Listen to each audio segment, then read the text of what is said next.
Hello and welcome to the pod. I'm Nathan Fink. I'm Jasmine Torres-Allen, and this is New Hampshire Family Now, a show about building family in the Granite State.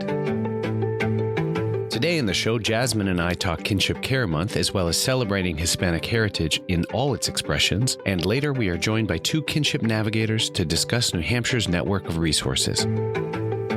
New Hampshire Family Now is brought to you by the New Hampshire Charitable Foundation. Since 1962, the Charitable Foundation has worked hand in hand with generous and visionary citizens to maximize the power of giving and support, collaborate, and lead innovative initiatives. Initiatives like New Hampshire Tomorrow, which is focused on making sure children and families have access to education, healthcare, and career pathways to ensure every family member thrives. To learn more about New Hampshire Charitable Foundation and all their initiatives, go to www.nhcf.org. This podcast was also brought to you by Family Support New Hampshire. Family Support New Hampshire is NH's coalition of family resource centers and family strengthening programs that exist to ensure Granite State families have access to resources so both caregivers and children can succeed, because supported families are strong families. To find a family resource center near you, visit www.fsnh.org.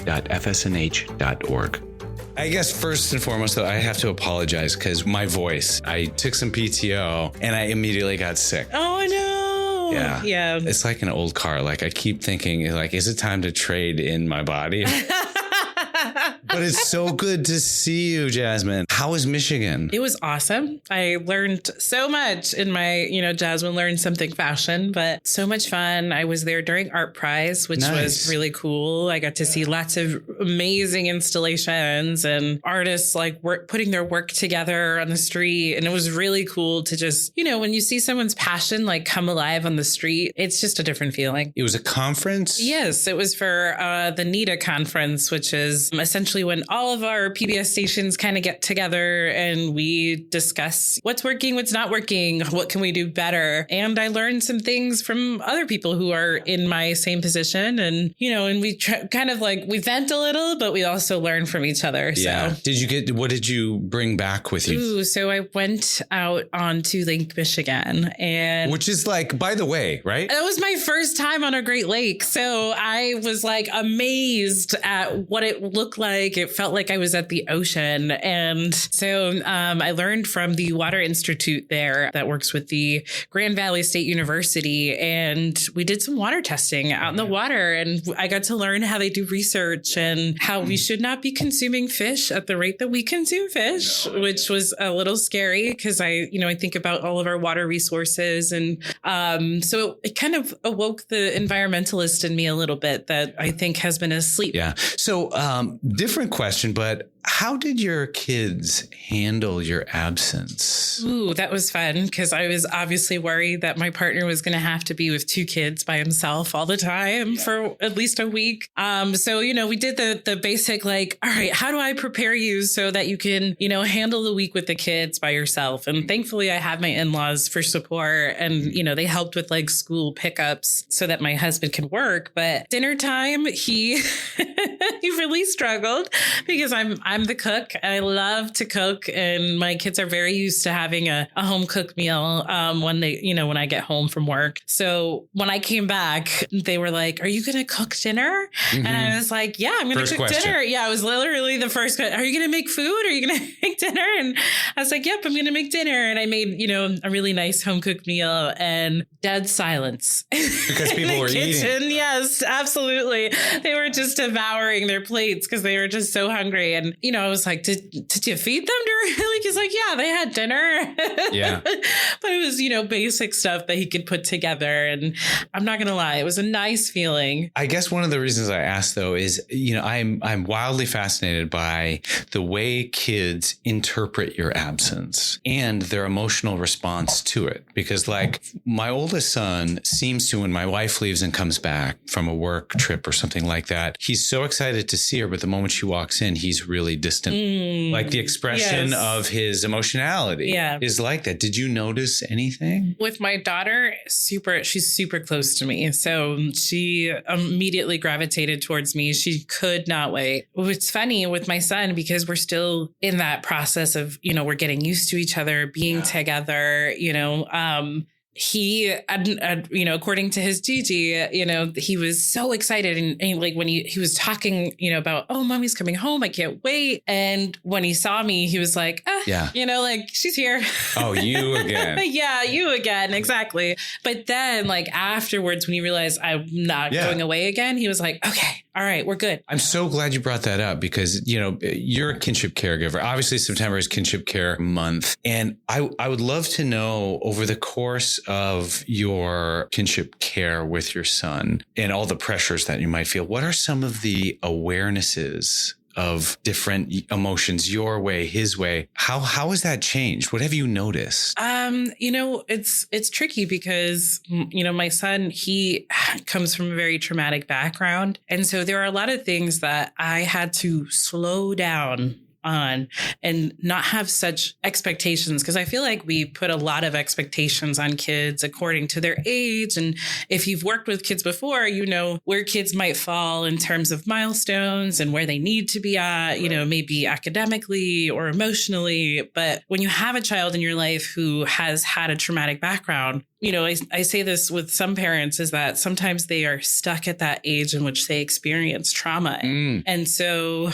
my son, he deals with harder things in life with the way he might have dealt with it when he was maybe 2. And so I'm not going to lie, that was really tricky for me because in my brain, I was like, he should be here when, in reality, all of that trauma is going to set him back. And so there are a lot of moments where I had to pause and be a little bit more patient and understand that he's not going to meet my expectations. I can't set expectations on a child like that. And so you can have expectations, but doesn't mean that they're going to have the tools to be able to reach those. But I did have a win this week. I had one win, which was at school. The teacher had let me know that when someone was upset with him, he did come over and apologize, which was out of his norm because he still struggles with the apology. But he also said they need space right now. And I was like, whoa. Recognizing what somebody else. Yes. Yeah. And I know that we do it at home in terms of like when he's really upset or he's having really big emotions, I usually ask, do you need space? It's one of those things where I've gotten used to like asking my daughter if she needs space. And so now he's in that process. And so we talk about how sometimes we have big emotions. We need space. I like that as a question better because the idea of you need space right now. Yeah. It makes it so much more aggravating because they're like, no, I don't. Yeah.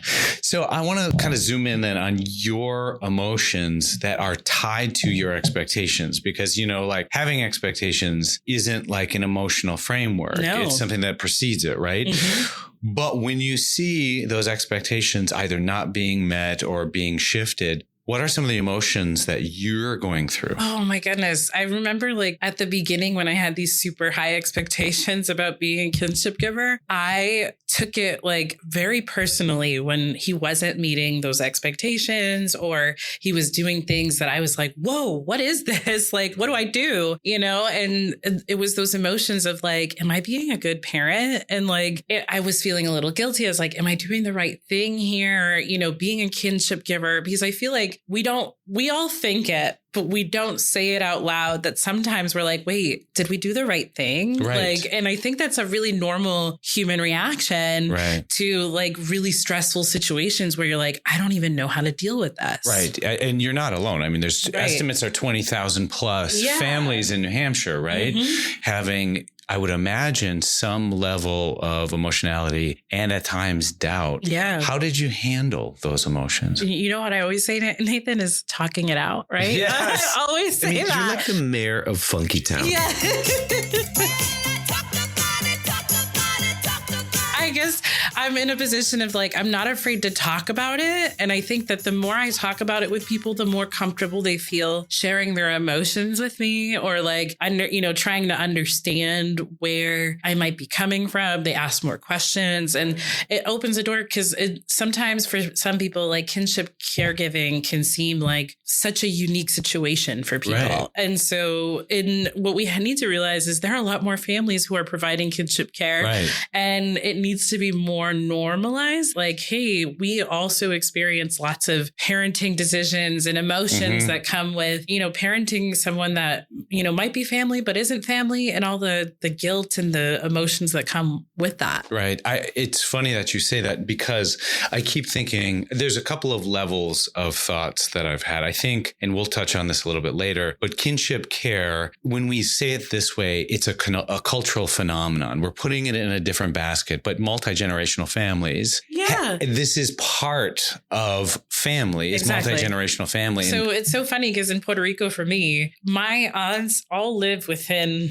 less than a mile of each other. Right. So, all of my cousins, all of us, we all grew up so close. We all have a community of, people that we leaned on. Right. And it's like you said, multi-generational. Our grandparents are right there. Our aunts and uncles, it doesn't matter, great aunts and uncles, they all live within super close of each other or within the same household. And even here in New England, my parents, my family, they all live in the same house. It's just different floors.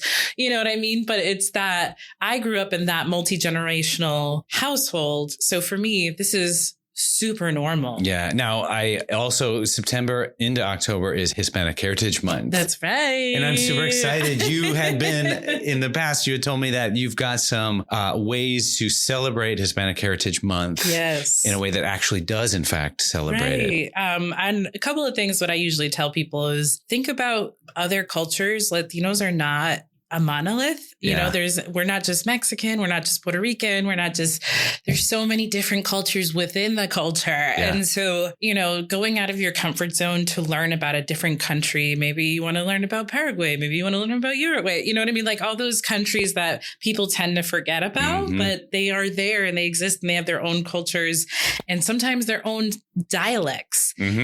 So getting to know other cultures within the culture is like a great way to celebrate. And also, obviously, New Hampshire PBS, we always have a ton of great stuff to celebrate Hispanic Heritage Month. Lots of great activities for kids. We have Alma's Way and we have Super Y. We have all these really great shows that touch on Hispanic Heritage Month in lots of different and fun ways so that you and your kids can learn together. Yeah. Well, I'm so glad to see you. Yes. So glad you didn't go down in a ship in Lake Michigan. Me too.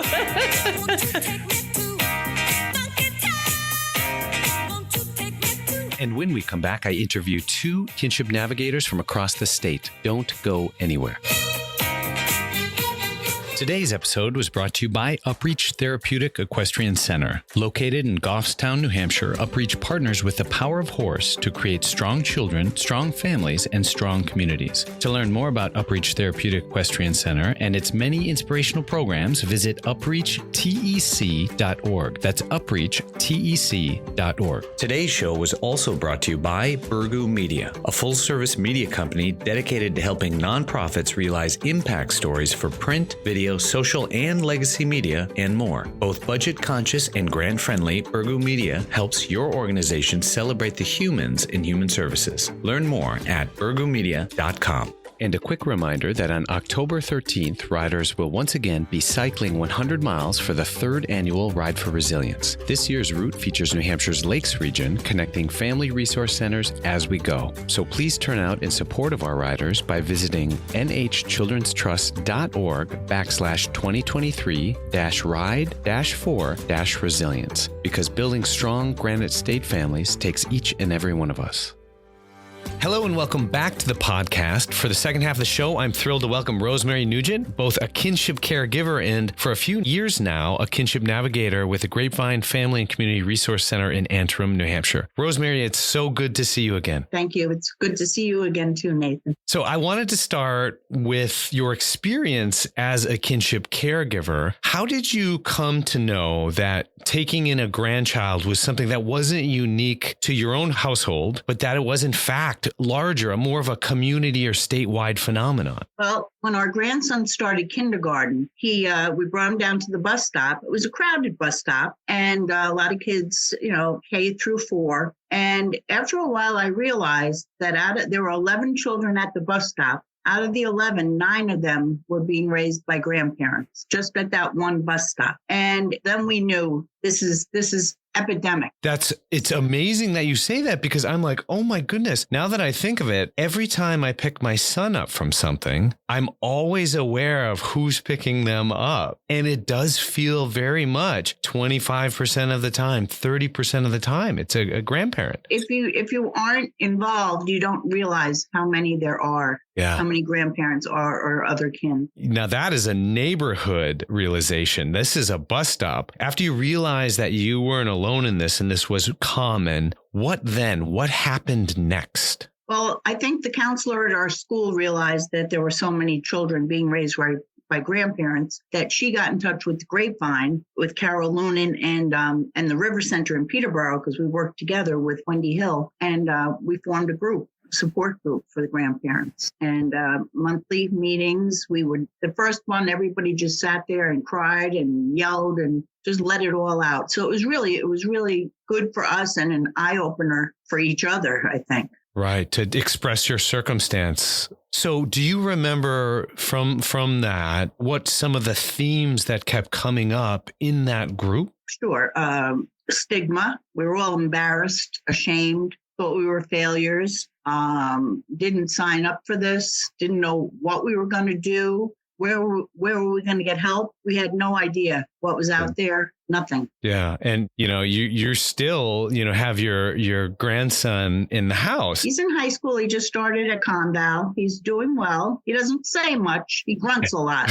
He's 14, so I guess that's expected. But he's doing well. He's really doing well. Right. He doesn't see anything wrong with living with Mimi and Pop Pop. That is great. Now, for some time, though, you have also then assumed the role of a kinship navigator, which is a staff specifically trained to help kinship caregivers like yourself find and access resources throughout New Hampshire. How has your experience as a kinship caregiver informed your work as a navigator? Well, I think because I've gone through it and I listen to the other grandparents, nothing surprises me anymore. I've heard it all. And I can relate to what they're saying, because most of it is drug involvement. A lot of it is that, and incarceration. But I think it's helped me because I understand and I can form a good friendship or a relationship with these grandparents. They trust me, because they know I've been through it. And I just think that the trust is the big thing. What is one piece of advice that you're finding that you give consistently to people in this situation? Well,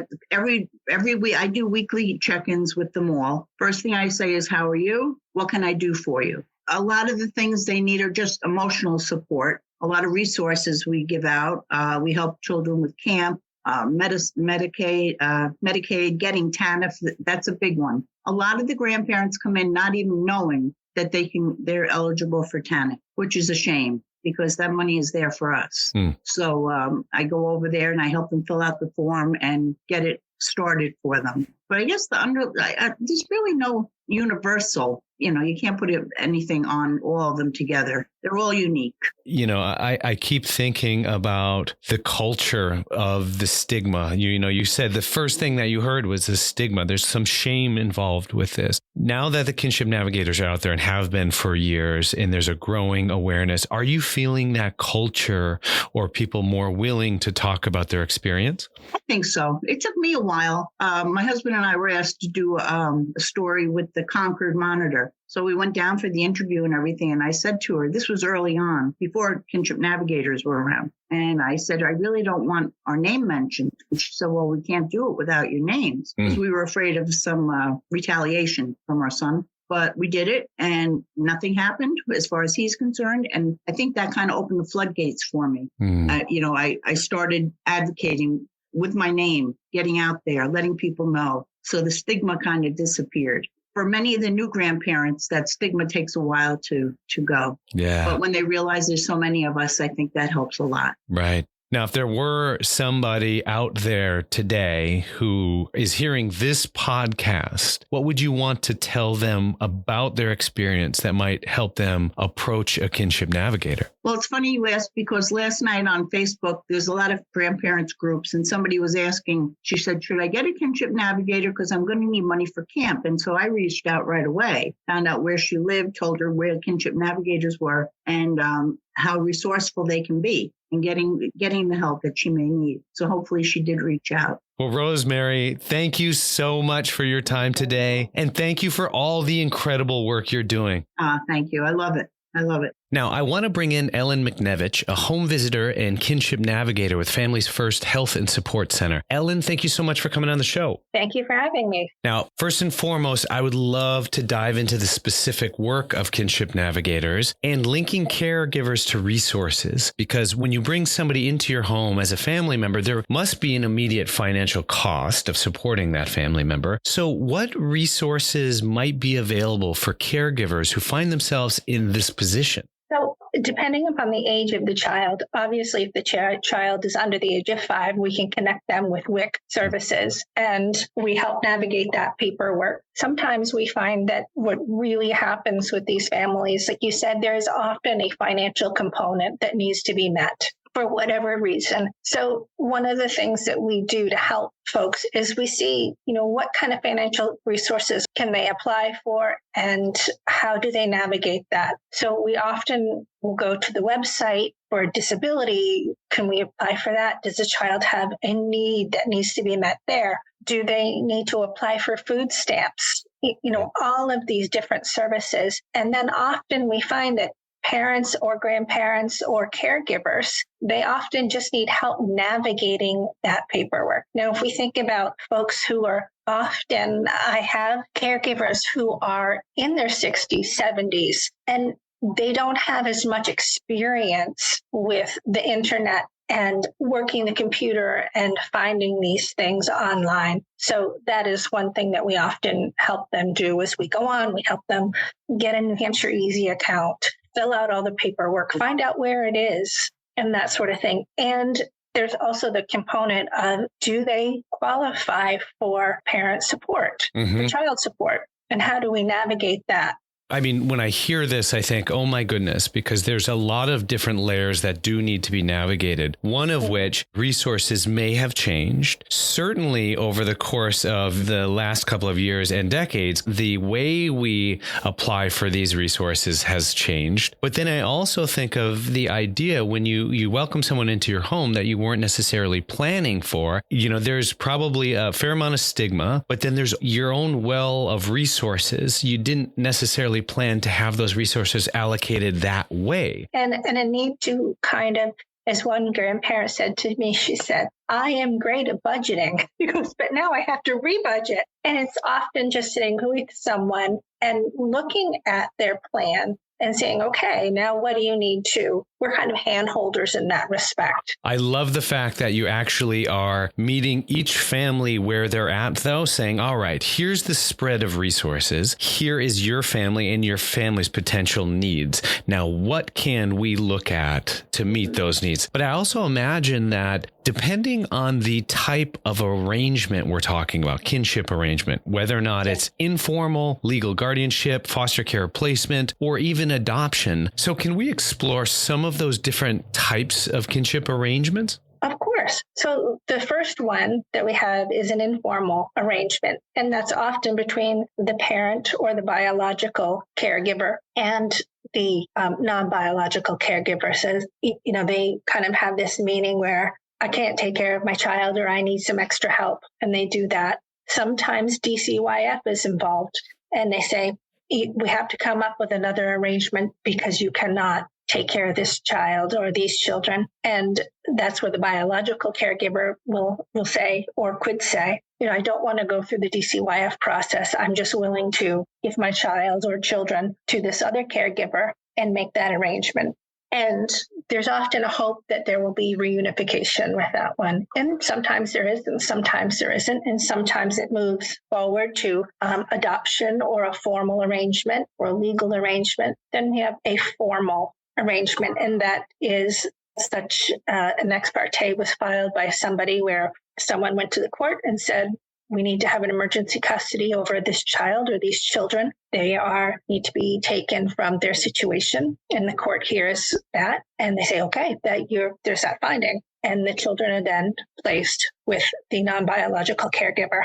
And then there's 30 to 60 days, there's another hearing, and the court will review that.